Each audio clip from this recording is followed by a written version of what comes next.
Welcome to Killer Meals. Today we are dining with John Albert Taylor, and this is his last meal.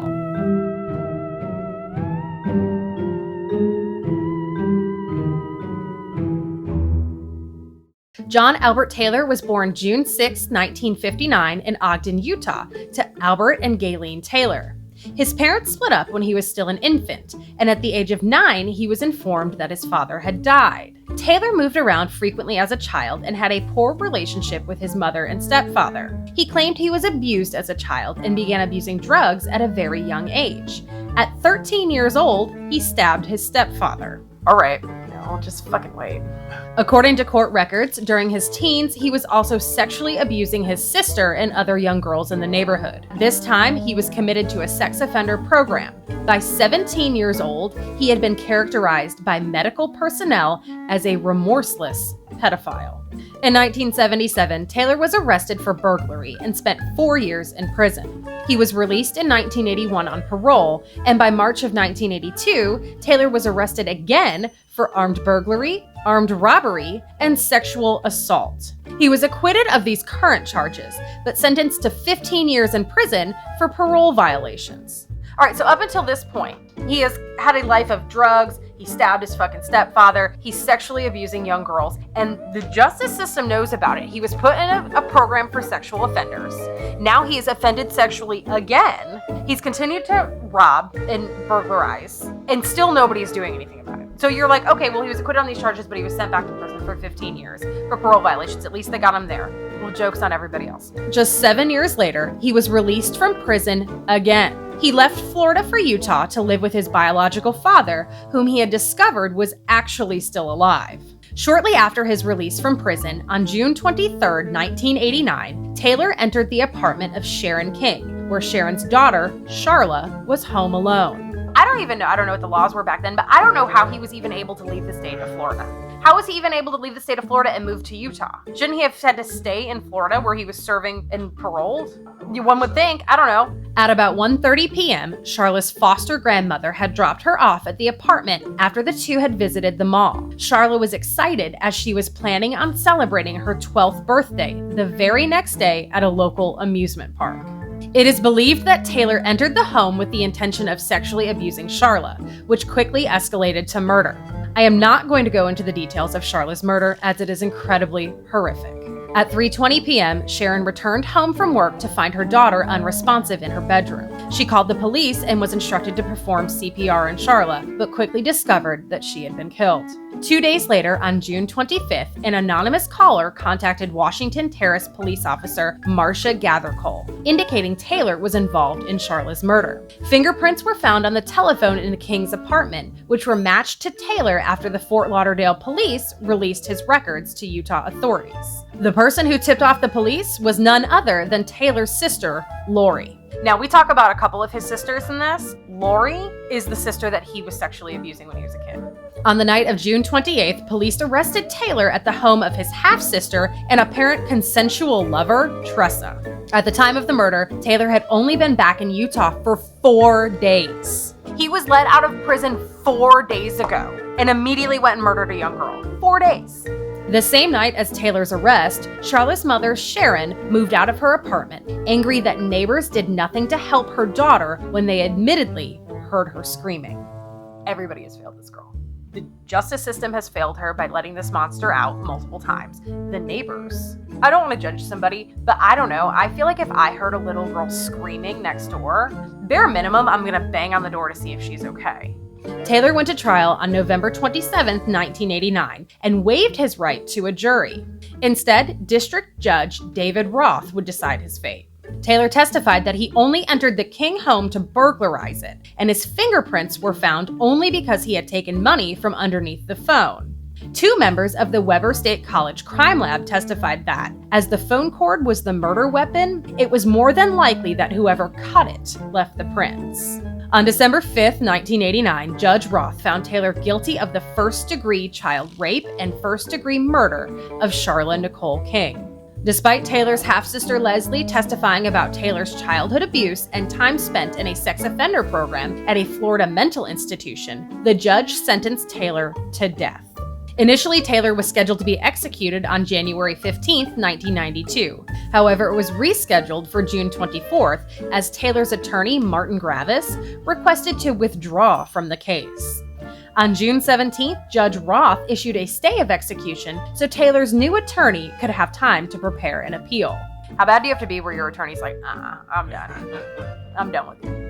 It is known that Taylor experienced claustrophobia while incarcerated in the Utah State Prison, to which I say good. I hope it was absolutely agonizing. In October of 1995, Taylor decided to end all of his appeals and fired his defense attorney.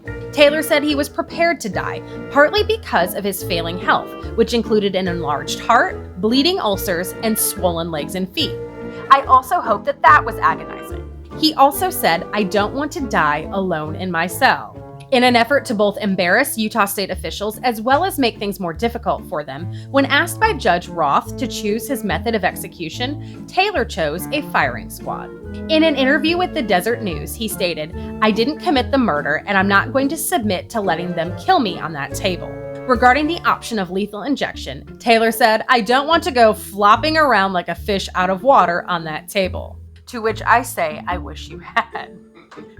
He's despicable. He continued, to be strapped to a table and injected full of drugs leaves me with a feeling of helplessness because I am innocent of the crime for which I was convicted of. Anyway, if my execution is carried out, it will be a murder. I chose firing squad also because of the cost and the inconvenience it will cause the state, because they are not really prepared for an execution by firing squad. On January 26, 1996, the day of Taylor's execution, legislation was introduced in the Utah House of Representatives to eliminate the firing squad. Also, as a side note, they also introduced legislation to, they don't allow inmates to choose their method of execution anymore. 5 police officers volunteered to participate in Taylor's execution, and each one was paid $300. They selected Winchester Model 94 rifles at random that were then handed to a second prison official to be loaded out of sight. One rifle was loaded with a wax bullet, so none of the officers would be certain they fired the deadly shot. The wax shot was tested to ensure it provided the same recoil as the regular bullets. A commemorative coin was created to recognize the staff who had participated in the execution. That seems fucked up. Like, yeah, he was a huge piece of shit and he deserved to die, but like, I don't know that we need to be so enthusiastic about killing somebody. Like, at the end of it, you're still taking a life. It's like they were doing everything right up until the coin. We don't want you to know if you were the one that killed them. We get it. It's horrible. Here's some memento. Here's some QVC Princess Diana fucking coin for you to display on your mantle. You know what? Make it into a necklace. Pass that down to your children. I don't like that part. That part's fucking weird. The evening of the execution, he gave his glasses to Warden Hank Galetka and said there is no need for them. Taylor refused an offer to be sedated before his execution, but was allowed his first cigarette in 6 years. And I hope it made him cough. I hope it did. Also, I'm not going to say what his last meal was yet, but apparently his tummy was doing flip-flops and they had to give him some Pepto. Shortly before midnight, Taylor was strapped to a chair 17 feet away from the shooters, a hood covering his head. He was bathed in light with sandbags behind him to prevent any ricochet. At 12:03 a.m., after each shooter confirmed they were ready, all 5 fired at the white cloth target on Taylor's chest. John Albert Taylor was pronounced dead at 12:07 a.m. The Salt Lake County Sheriff's Office specified homicide as the cause of death on Taylor's death certificate, as the execution met the state's definition of death by another's hand. So I guess he was right. Got what he wanted. He asked for a large ambassador pizza with thin crust, onions, mushrooms, hot peppers, sausage, pepperoni, ham, and extra cheese, as well as a cola as his last meal.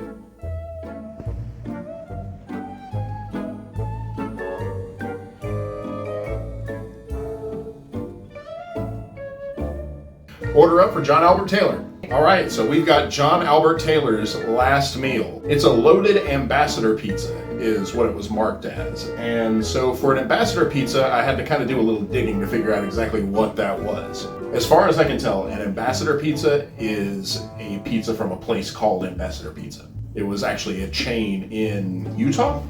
It's now closed. The best I could find, I couldn't find any menus, I couldn't find anything like that. The best I could do was find a Yelp review of a person saying that a different pizzeria was the closest that they'd had to Ambassador since it closed.